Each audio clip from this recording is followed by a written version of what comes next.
बाल विद्या मंदिर उच्च माध्यमिक विद्यालय के ई अधिगम प्लेटफार्म से आप सबका हार्दिक अभिनंदन और स्वागत। भोजन के घटक क्लास 6 विज्ञान। आज भोजन के घटक हम पढ़ते हैं प्रोटीन।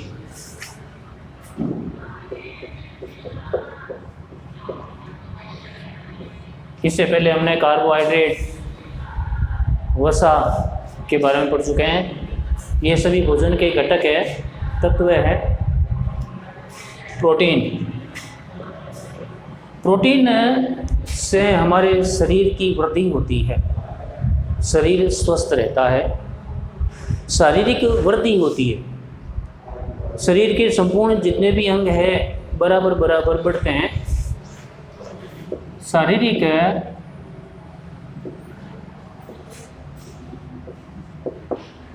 वृद्धि और स्वस्थ रहने के लिए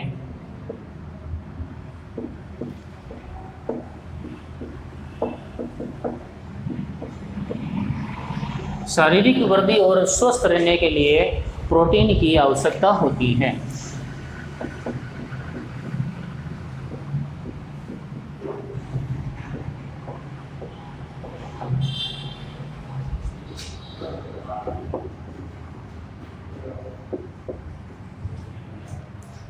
प्रोटीन युक्त जो भोजन होता है, जिस भोजन में प्रोटीन की मात्रा होती है, उस भोजन को हम शरीर वर्धक भोजन कहते हैं, शरीर को बढ़ाने वाला भोजन कहते हैं।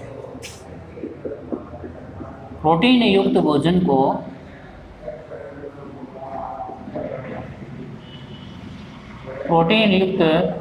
को शरीर वर्धक भोजन कहते हैं।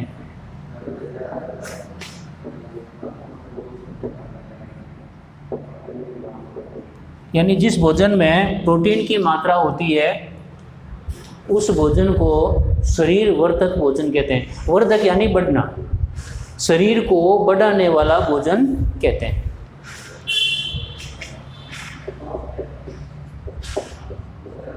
प्रोटीन के स्रोत। प्रोटीन कौन कौन सी भोजन सामग्री में होता है? प्रोटीन के स्रोत में सबसे पहला स्रोत आता है पादप स्रोत। पेड़ पौधों से प्राप्त प्रोटीन।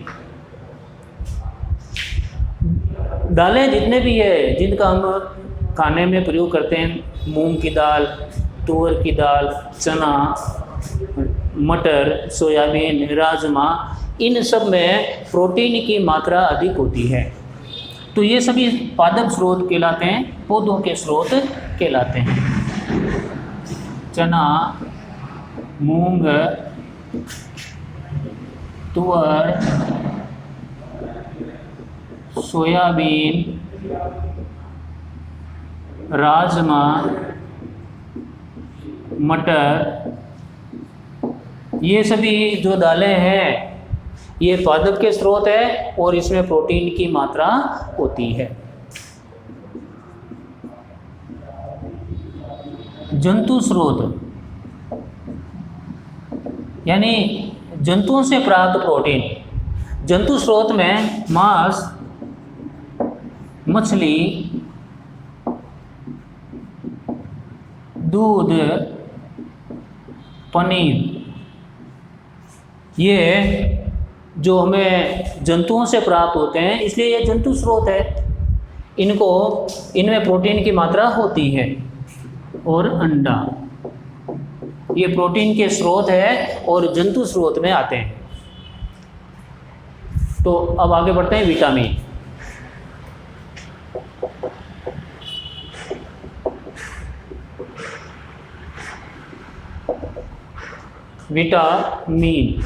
विटामिन रोगों से हमारी रक्षा करता है। शरीर में यदि रोग हो जाता है तो विटामिन उस रोग से हमारी रक्षा करता है। विटामिन रोगों से हमारी रक्षा करता है।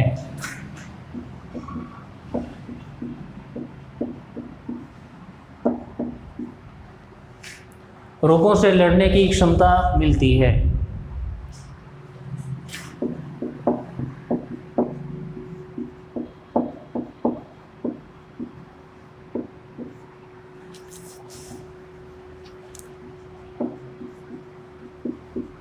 रोगों से लड़ने की क्षमता मिलती है।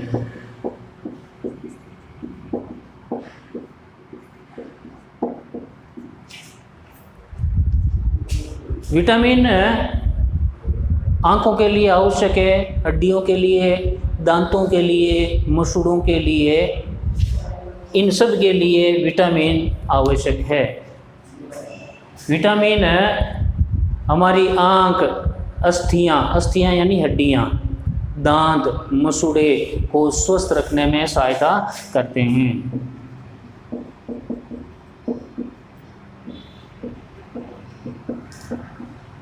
हमारी आँख, मसूड़े, अस्थियाँ यानी हड्डियाँ,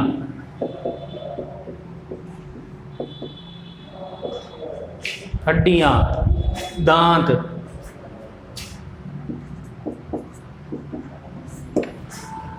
मांसपेशियाँ,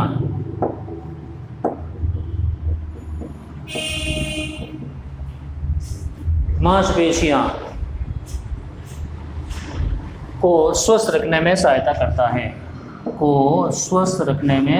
करता है।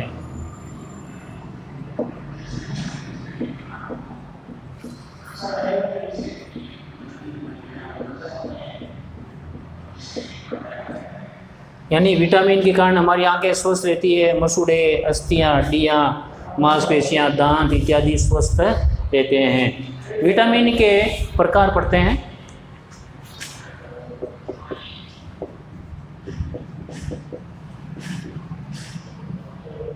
विटामिन के प्रकार,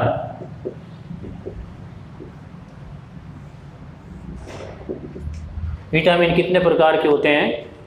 vitamin A, vitamin B, C, D, E और ए के, ये महत्वपूर्ण विटामिन के प्रकार है। इसके अलावा विटामिन B12 जो है वो बहुत सारे विटामिनों का एक समूह है। तो सबसे पहले हम पढ़ लेते हैं विटामिन ए।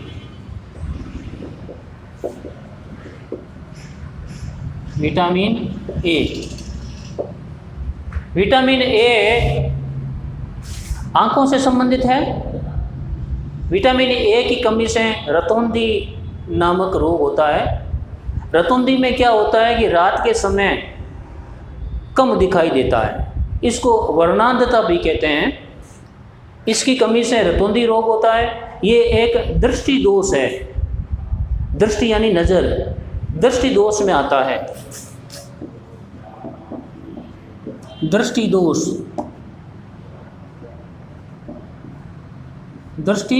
दोष में आता है और इसकी कमी से रतौंधी नामक रोग होता है। रतौंधी नामक रोग होता है। दृष्टि दोष है, आंखों से संबंधित है।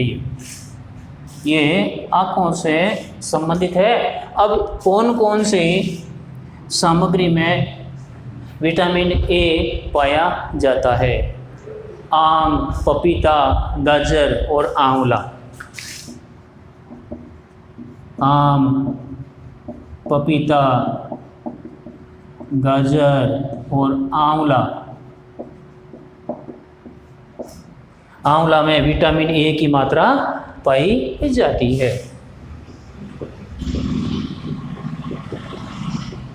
विटामिन बी,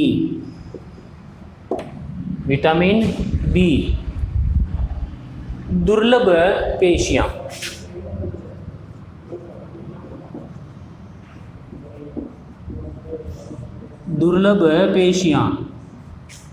और इसका जो रोग है उसको बेरी रोग कहते हैं। बेरी रोग।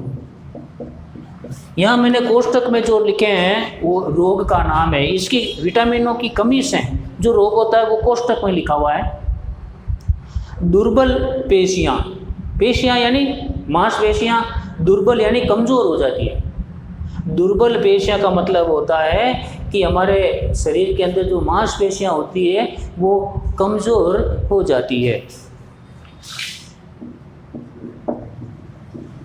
गेहूं और चावल में इसकी मात्रा होती है विटामिन बी की।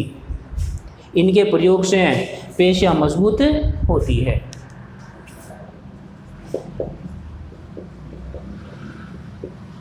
Vitamin C, vitamin C, vitamin C दांतों का से संबंधित है, मसूड़ों से संबंधित है। विटामिन सी की कमी से मसूड़ों में से खून निकलना, दांत कमज़ोर हो जाना, स्वस्थ मसूड़े।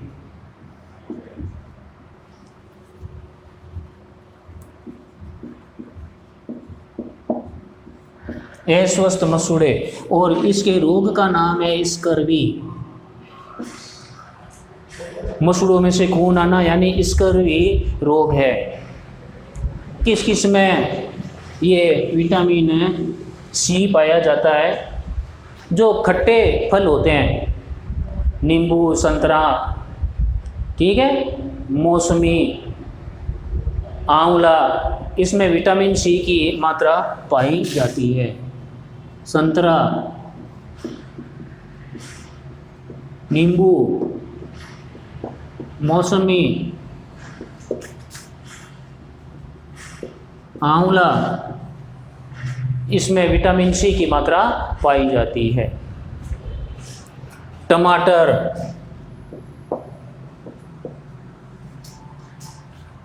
संतरा, नींबू, मौसमी, आंवला, टमाटर में विटामिन सी की मात्रा पाई जाती है और ये हमारे मसूड़ों के लिए अच्छे काम करते हैं।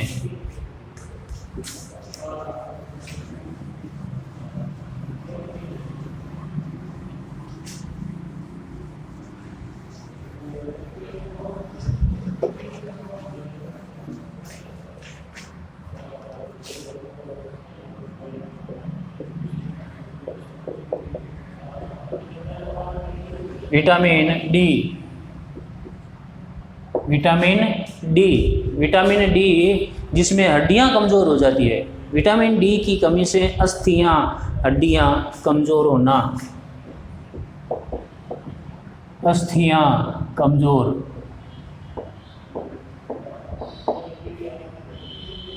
और इसका जो रोग है वो रिकेट्स है। क्या है? रिकेट्स।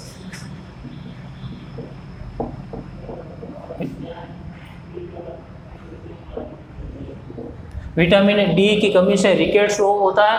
ये रिकेट्स रोग जिसमें हड्डियां कमज़ोर हो जाती है। दूध,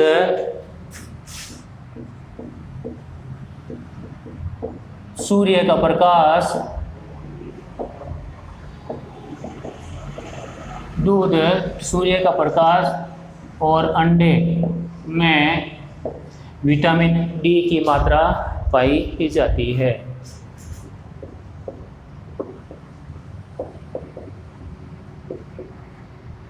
विटामिन ई, विटामिन ई त्वचा का रूखापन, त्वचा का रूखापन, त्वचा का रूखापन होना। रूखापन यानी त्वचा है रूखी सूखी हो जाती है। कौन कौन से इसके अंदर है? बादाम, बादाम में विटामिन ई की मात्रा होती है। बादाम, मूंगफली और पालक, मूंगफली और पालक में विटामिन ई की मात्रा होती है। विटामिन ई की कमी से त्वचा का रूखापन, बाल टूटना, बाल झड़ जाना इत्यादि भी विटामिन ई की कमी से होता है।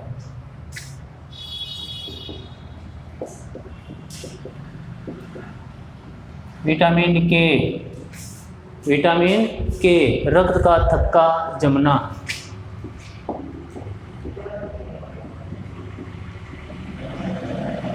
रक्त का थक्का जमना।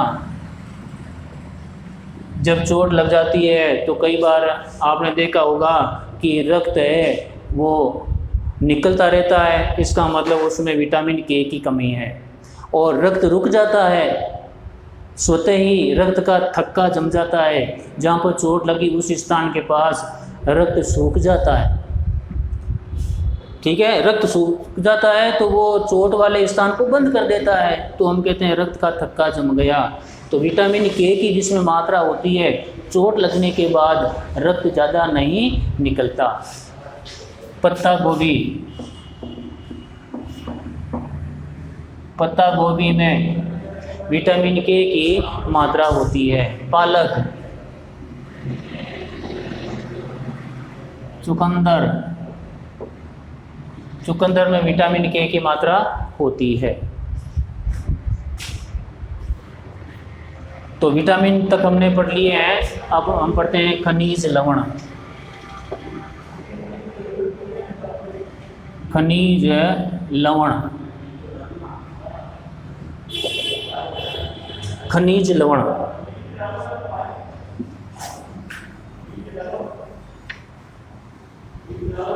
शरीर में बहुत कम मात्रा में, अल्प मात्रा में खनिज लवण की आवश्यकता होती है। इनकी ज़्यादा मात्रा शरीर के लिए नुकसानदायक बन जाती है। आधा ग्राम 1 ग्राम तक खनिज लवण पर्याप्त होता है, बहुत ही अल्प मात्रा शरीर के लिए आवश्यक है। इनकी अल्प मात्रा ही शरीर के लिए अनिवार्य है, शरीर के लिए आवश्यक है।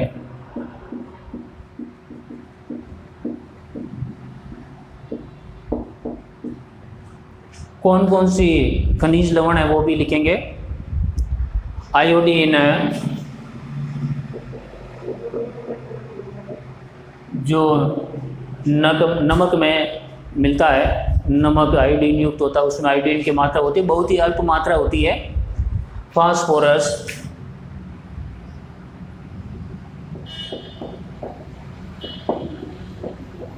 Phosphorus, calcium, iodine, phosphorus, calcium लोह तत्व है, लोह तत्व खनिज लवण के उदाहरण है।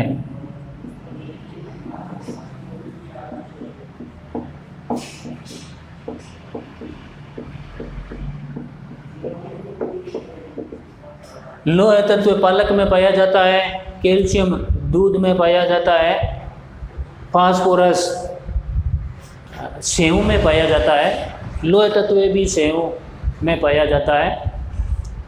तो ये खनिज लवण की अल्प मात्रा ही शरीर के लिए ठीक है, अत्यधिक मात्रा शरीर को नुकसान पहुंचाती है। अंत में आता है खाद्य रेशे।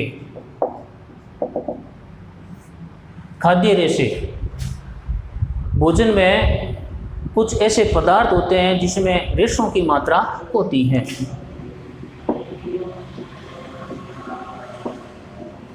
भोजन में कुछ खाद्य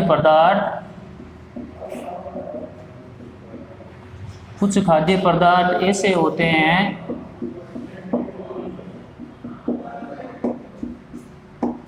जिनमें रेशों की मात्रा होती है।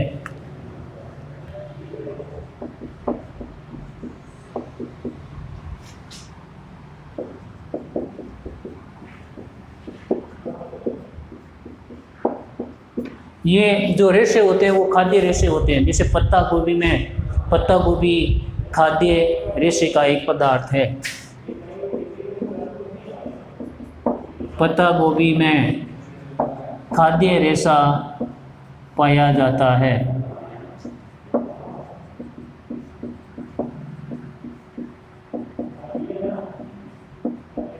ये जो खाद्य रेशे होते हैं, इसे आंतें स्वस्थ रहती है, भोजन को आंतों में जमने नहीं देती। खाद्य रेशों के कारण भोजन आंतों में नहीं जमता। खाद्य रेशों के कारण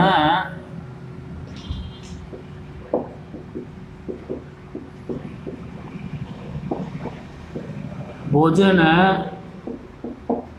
आंतों में नहीं जमता है।